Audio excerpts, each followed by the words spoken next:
Things just took a shocking turn for the San Francisco Giants. A new frontrunner has emerged for the manager of the 2026 San Francisco Giants, as one report indicates that the Giants are closing in on hiring a new manager. We're going to break down who it is and what this means for the future of the organization here on SF Giants Digest. Make sure to go down below, hit that subscribe button, as we're going to be breaking down every trade, rumor, acquisition, free agent signing this offseason here on SF Giants Digest. So make sure to subscribe below to keep things going moving forward. Now, getting right into this video, obviously it's been a slow time for the San Francisco Giants as, they didn't make the playoffs, the Dodgers are going to the World Series, and we've been waiting for some news on the manager front. So we finally got that this past weekend as 3 different reporters reported that the Giants are closing in on a new candidate to be the skipper of their ball club. This is from Andrew Bagley, Ken Rosenthal, and then a third reporter reporting this. Industry sources confirmed that the Giants are closing in on hiring Tony Vitello, a 47-year-old Division I head coach who transformed the University of Tennessee from an SEC bottom feeder into one of the most talent-rich programs in the country. Now, this is huge news, as everybody thought it'd be Nick Hundley. He seemed to be the runaway front-runner for this job, but we see here that is certainly not the case. Buster Posey is keeping the trend going of being kind of an out-of-the-box thinker in terms of a GM, a president of baseball operations in this league. We have never seen a move like this before. Here, this is further on in the article. The Giants did not immediately respond to a request for comment. Vitello reached via text message said, "There's nothing to confirm." Should they cross the finish line, Vitello's hiring for a major league managerial position would be an extraordinary and nearly unprecedented leap for someone with no professional coaching experience. Now, right away, that does seem a little worrisome. Obviously, there's nothing to confirm from Vitello himself, but these things take some time, and especially in the postseason, you don't want to hire a manager, or Major League Baseball does not want you to hire a manager on a day when there's some playoff games, just because they don't want anything taking attention away from those playoff games. So I do think that this is something that will take a couple of days to be announced if it actually happens, but there's a lot of I's to dot and T's to cross when you're hiring a manager, and especially in this situation when you're bringing a guy in from college baseball where they're in the middle of their fall ball season. He's at practices every day coaching the team.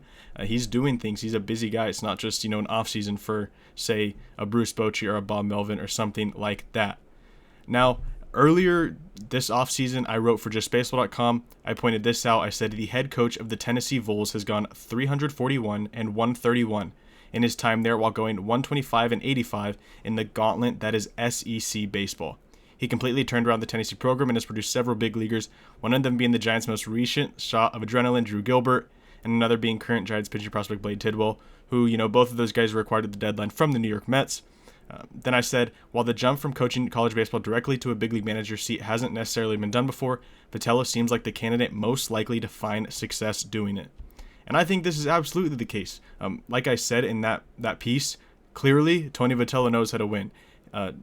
Tennessee used to be kind of at the bottom of the pack in terms of SEC baseball schools, but he came in, I believe, 7-ish years ago, 2018, and completely turned that program around. They're now kind of a perennial contender in NCAA baseball. He's won a national championship. He's been to 3 College World Series, so he has a very clean track record of leading ball clubs to a winning season, to championship level contention every single year. Now, I know he has no experience in Major League Baseball. He's only done college baseball. That is a little worrisome, but I think this is a move you have to make for the San Francisco Giants. I've said this on my podcast. I've said this on here before, but if you want to contend with the Dodgers, the Padres, you have to kind of go for it. You can't just play the safe option every time.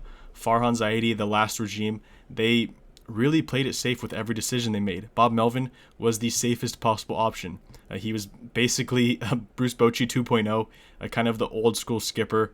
But now, if you hire Tony Vitello, you're going in a completely different direction, and hopefully a guy that lights a fire in the clubhouse, a younger presence in the clubhouse can, Drew Gilbert, we saw with him how a younger kid can come in and light a clubhouse on fire. I think Buster Posey's idea is to bring someone like this in who can light a fire in the entire clubhouse, bring a different style of leadership to the team, something that we just did not see with Bob Melvin or Gabe Kapler or even Bruce Bochy sometimes. Just a guy with a different level of intensity, as we've seen with him at the University of Tennessee, Knoxville. There's tons of videos of him on social media, jumping into the crowd at the College World Series, hoisting the trophy with the fans, all of that. So he's a guy who's going to bring relentless energy, day in and day out. There is going to be an adjustment. There's no questions asked there. How does he manage a big league bullpen? How does he use the challenge system? We're going to see the ABS this year. There's a lot of things that, will take adjusting for him. But I do think that is why Buster Posey is interviewing a lot of different guys. He interviewed Vance Wilson from the Royals, who's an old school type of guy. Brandon Hyde, who was with the Orioles previously, a manager with them. He's interviewed some other guys who I think will help round out the coaching staff if Vitello ends up getting the job. Now, this article goes on to mention the money side of things, which obviously has to be talked about in this scenario.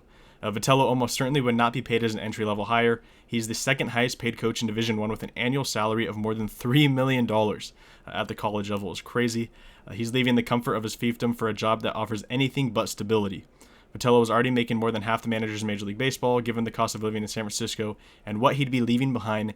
It's not impossible to believe that he would command one of the top salaries among his new cohort. The process of assembling a staff would be fascinating. I just talked about the staff. I think there's going to be a lot of different personalities there, some old school guys to kind of level out the inexperience of Vitello and bring in some heavy experience with the bench coaches, the hitting coaches, people of that sort. But in terms of the money, it's going to cost a pretty penny to bring in Vitello. He has, the perfect setup in Tennessee. People really love him over there. He, like I said, completely turned around the program. He is adored by the volunteer faithful out in Tennessee. So in order to get him over, the Giants are going to have to offer him what I'd assume is, $5 million, $6 million a year, something of that sort, because, like it's mentioned here, San Francisco is not a cheap place to live. You're going to have to pull him to move, across the country. But if it's his goal, his dream to become a Major League Baseball manager, I do think this is something that will end up happening. I don't know if it'll happen today just because the playoffs are happening. We have a huge Game 7 between the Mariners and the Blue Jays, but I would not be surprised if we all wake up tomorrow morning and it is official that Tony Vitello is the next manager of the San Francisco Giants. I know one thing that a couple people were worried about is the fact that Tony Vitello was at Lindsey Nelson Stadium Monday afternoon as the Vols continue their fall ball with the practice and scrimmage. I just want to say I don't think this means anything. A lot of people are freaking out like, oh, the longer this drags out, the less likely he is to be manager, which could be the case 100%. It could be possible that the Giants and him just have not agreed in terms of a number or have not convinced him to take the job, move across the country, all of that. But I do think that Major League Baseball would not want this announced, an hour before a playoff Game 7, a huge Game 7 for two teams that have not been in the World Series in a long time. The Mariners, who have never been in the World Series, I believe.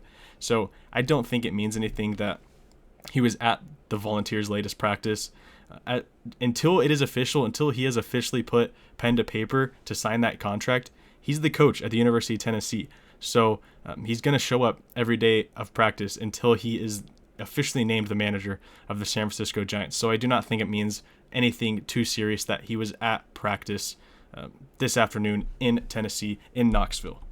Let me know down in the comments if you think this is actually going to happen. I think this is a fascinating hire, and there's no questions asked. This is a high-risk, high-reward move by Buster Posey, but this is the type of move that could pay off and get you right back into the postseason in 2026 or consistently throughout the next couple of years. He's a guy that brings a lot of intensity, a lot of fire, a lot of passion that we have not seen from the Giants manager in a long time.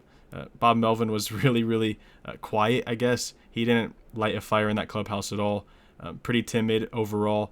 Gabe Kapler the same way. He didn't talk to the media a ton. Didn't let his personality be known too much. Bruce Bochy was never the type of guy to yell at everybody like that. So an interesting personality that could be the next manager of the San Francisco Giants heading into 2026 and beyond. Like I said, let me know down in the comments what you think of this possible hire. I think this is the right choice. I've said that time and time again. I would love to see Tony Vitello as the next skipper of the San Francisco Giants. But thank you for watching SF Giants Digest, and make sure to subscribe.